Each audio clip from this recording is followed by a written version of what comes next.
What's up, y'all? It's Ty. We're here with the video, Casual Sleep on Them. Shout out to Johnny Arnett for the video. I'm confused. I'm not confused, but I'm interested. Are we just going to be talking about players that are slept on in NBA history? That's, I think, what we're going to dive into today. Shout out to Johnny, man. Makes fantastic videos.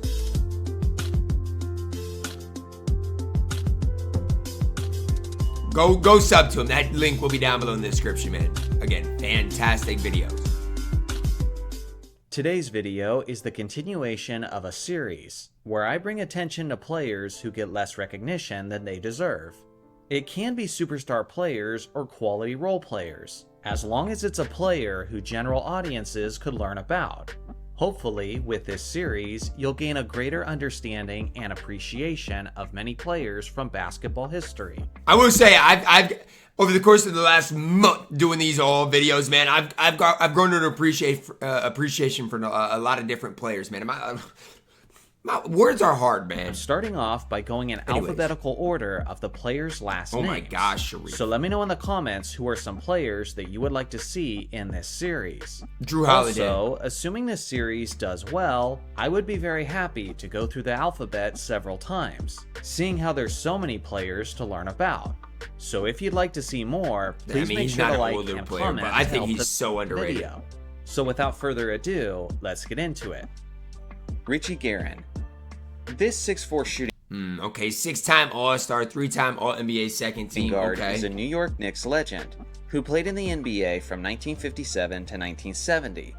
Despite starting his career during the NBA's infancy, he had some skills that were way ahead of his time, as he had a quality handle, a lightning-quick first step, and had a great change of pace ability. During his prime, this guy was a walking bucket, and in the 1961-62 season, he averaged nearly 30 points, 37 and 7 assists, and 6 rebounds, while hitting 44% of his shots. Simply put, he was one of the most explosive offensive players that you've never heard about. Oh my god. Like on December 11th, 1959, when he dropped 57 points, 12 rebounds, and 8 assists on 58% That's shooting. a ridiculous game. He's a Hall of Famer who made 6 All-Star teams, and his legacy is certainly worth preserving. Tim Hardaway. This guy had one of the filthiest handles. I feel like, you know, he played somewhat recent. It's not like he played in the 60s. 5-time All-Star, 5-time All-NBA. I mean, come on. Basketball history. Tim Hardaway Jr. is ruining his... Never mind. Had some tremendous skills. Never mind, I need to chill. He's in Detroit now, right? Yeah, he's in Detroit. One of the most aggressive trash talkers in the entire league. This 6-foot point guard was a dangerous two-way threat, as he could score in bunches while being one of the best facilitators in the entire league. The best years of his career were in Golden State and Miami. And in that time, he made 5 All-Star teams and 5 All-NBA teams. At his individual best in 1992, as a member of the Run TMC Warriors, he averaged 23 points, 10 assists, 4 rebounds, and 2 steals. 23 and 10 on decent shooting. On 46% shooting from the field, as he finished 8th overall in the MVP voting. He even got as high as 4th in the MVP voting in 1997 as a member of the Miami Heat. He also loved to shoot the 3-ball, as he was usually among the league leaders in attempts per game. Hey, that's where Tim Hardaway Jr. gets it from, man. He's a chump. Definitely a tier below the greatest point guards in NBA history, but on any given night, he could be the best player on the court. Ron Harper.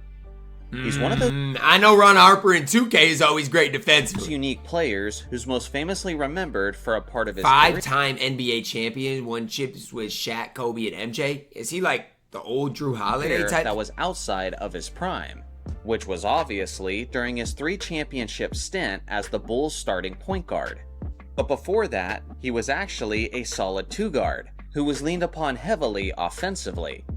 Standing at 6'6", he was a solid jump shooter who could slash and finish above the rim. Oh my god. His best seasons individually were on the Clippers and Cavaliers, and arguably his best season was his rookie year in Cleveland, where he played all 82 games and averaged 23 points, 5 rebounds, 5 assists, 3 steals and a 2.5 block. steals on 45% One of 2 players to ever have these stats is him and MJ. shooting.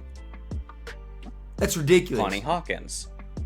This 6'8" small forward was simply a dynamic superstar. He started his career in the ABA 3-time and All won the League. league MVP in his rookie season. Rookie season won the MVP. Efficiently averaged 27 27 points, and 14 13 rebounds, and 5 assists, while leading the Pittsburgh Pipers to the ABA championship in what was one of the most impressive rookie campaigns in That is sports history. insane. In his second season, he was the MVP runner-up, as he averaged 30, 11, and 4. But what about his basketball skills specifically? While Hawkins was a fantastic mid-range shooter, and he was utterly dangerous around the rim, he was similar to Julius Erving and George Gervin in the way he glided through the air. It's crazy. They just go up with one hand, pull him in the bowl. Tremendous body control and had a filthy finger roll. He was also extremely similar to Michael Jordan, from the standpoint that he had ridiculously huge hands, That's what I'm which he saying. often They just used to palm throw the defenders ball. off with his one-handed ball fakes. It's In ridiculous. total, he made 6 All-Star teams, mostly for the Phoenix Suns, on his way to the Basketball Hall of Fame. Hersey Hawkins. This 6'3" It's crazy. Like I don't even think of Hersey as being like that great of a Two player. guard Missed was only one of the 7 games. best supporting stars first throughout 10 his seasons. career. Oh, He moved one-time around All-Star, quite that's a probably bit why. throughout his playing days, but his individual best was in his early years in Philadelphia, where he was an NBA All-Star in 1991, as he averaged 22, 4, and 4 I mean, there weren't a lot of shooters back then either. on 47% shooting. He was 59% true also shooting. an elite three-point shooter, as he hit nearly 40% of his attempts throughout his career. That is ridiculous. Most famously, he played for the Seattle Supersonics in 1996, who made it all the way to the NBA Finals. He was a starter and a major scorer for that group, but for some reason, people always act like Gary Payton and Sean Kemp were the only stars on that squad. They do. Craig Hodges. Wait, we're gassing up Craig Hodges. Okay. He's one of the great yet forgotten role-playing teammates of Michael Jordan's career. Okay, I'm here. I'm As hearing you out. Hodges was a member of the Bulls between 1988 and 1992. To put it simply, Hodges was a spot-up shooting assassin Oh my and was one of the gosh. greatest three-point shooters in NBA history. He's tied with Larry Bird Maybe the reason I don't like him is because on 2K his release is so slow. for the most three-point contests won with a total of 3.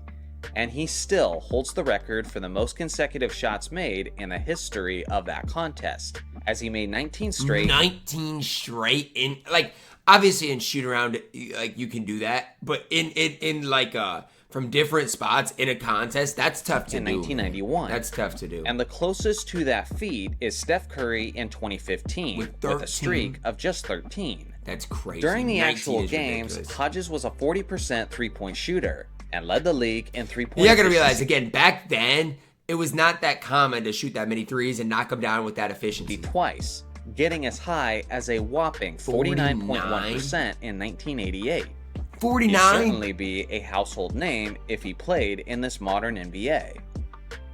Allen Houston. Longtime Knicks fans remember this guy quite well. Two-time All-Star. Houston was a 6'6" shooting guard who could light up the scoreboard in a short amount of time. In his prime for the Knicks, he was one of the most efficient shooting guards in the entire league, both from the free throw line and from three-point range. He was also a volume three-point shooter who hit over 40% of his attempts throughout his career. He was the team's top overall His shot's scorer pretty, man. during their NBA Finals run in 1999, and he made 2 All-Star teams as a guy who was averaging around 20 points per game. It is crazy, like, you know, that these guys are guys that aren't really that talked about anymore, and he led their team to the finals. And that was during some of the lowest scoring seasons in NBA history. Dan Issel.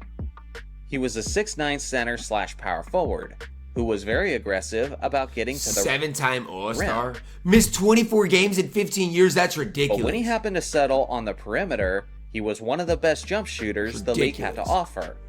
He played in both the ABA and the NBA, and especially in his early years, he was a monster statistically. He led the ABA in scoring in his rookie season in 1971. It's crazy, these rookies that are just so as good. He averaged 30 points, and 13 rebounds, and 2 assists on 48% shooting. After his move to the NBA, he went on to be a star player for the Denver Nuggets. He has quite the stacked resume, as he was a 7-time All-Star, the Rookie of the Year winner, the 1975 ABA champion, won the All-Star Game MVP in 1972, has a scoring title, and is a Basketball Hall of Famer.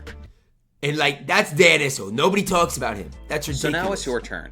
Who is a player who should be included in this series? See, these are like old time players, and again, I don't know that many like old time players. That's why I like watching these videos. I'd say modern day, it's got to be Jrue Holiday though. Like, I think down the road, like when you think about Jrue Holiday and his career, down the road, people aren't going to talk about it. They're just not. He helped the Bucks lead them to the championship, but people are going to just talk about Giannis. He didn't lead the Bucks, but was a big part of that team. The Celtics this season.